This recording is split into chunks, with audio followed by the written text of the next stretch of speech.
Hi, I'd like to preface by saying I'm getting this information online and anyone can do a search themselves to see if this information is true, but I'm just doing a comparison between ancient Sumeria and ancient Greece. It's a topic that I am very fond of, and because I really adore ancient Sumeria over ancient Greece for many reasons. And I'm about to bring up a reason that I think is really important, especially for today's modern society, to really admire, because in ancient Sumeria, let's read this. The rights and roles of women in ancient Sumeria. Legal rights. Women in Sumer could own property, run businesses, and enter into contracts. They could even be witnesses in court. And then there's priestesses in power. Some women served as high priestesses, which gave them both religious and political influence. The most famous is Enheduanna, daughter of King Sargon, and the first known poet in history. That's good. Marriage and family. Marriages were often arranged, but women had legal protections. So, I mean, I guess it's not perfect, but at least legal protections is good. Divorce was possible, and women could sometimes retain property. Sometimes. I mean, sometimes is still better than not be able to retain property at all in a divorce. So then we have education. Some elite women received education, particularly in religious institutions. That's good. Jobs. Women could be merchants, scribes, weavers, midwives, and brewers. I'd love a Sumerian, women-owned Sumerian brewing company. There should be one around here in my town.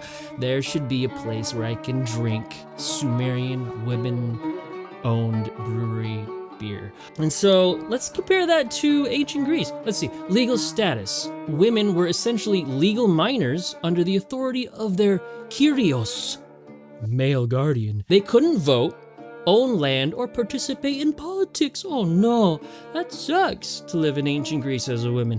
All right, so domestic role. Athenian women were largely confined to the household, managing slaves and raising children. Oh, cool. Hey, babe, can you make sure the slaves are doing the stuff over there? I gotta go just hang out, I just gotta go around over there with my toga and just talk to my buddies about philosophy and stuff. So if you could handle that, thanks. I'll be over here. Thanks, hon. Wow. Marriage arranged by male relatives. Women had very little say. Divorce was possible, but not commonly initiated by women. So it was possible, but they didn't do it anyways. Like, why didn't they do it? Because of the culture of ancient Greece, and they're like, oh, I don't want to initiate a divorce because it goes against the ancient Greek ways. Religion. Some religious roles, like priestess of Athena, held social prestige.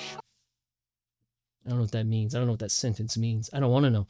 Education, limited to elite families, and even then focused on domestic skills. So it's like, oh, here, you want an education? You're rich and elite. Here, have an education. We'll show you how to make a sandwich for your man. We'll tell you how to, I don't know, make sure the slaves know how to make a sandwich for your man. Interesting. Bottom line is women in Sumeria generally had more legal and economic autonomy compared to women in most parts of ancient Greece. While Greek women in Sparta had more freedom than in Athens overall, Sumerian women had broader rights and more While women in Sparta had more freedom than in Athens overall, Sumerian women had broader rights and a more active public role much earlier in history. Yeah, so if you had a time machine and you could travel to either ancient Greece or ancient Sumeria, and you're a woman, just remember all this information that I've told you today. And yeah, so just throwing that out there for any ancient Greece enthusiasts. I know at least one. Just think about that. And if you're ever learning about ancient Greece or thinking about learning to read Greek, then just keep that in mind. Okay? Just keep that in mind before you start digging too deep. FYI. Just spreading information. That's all I'm doing. I'm just spreading information that not a lot of people know. All right. So thank you for watching. This is Arnold for Sumeria, not for Greece.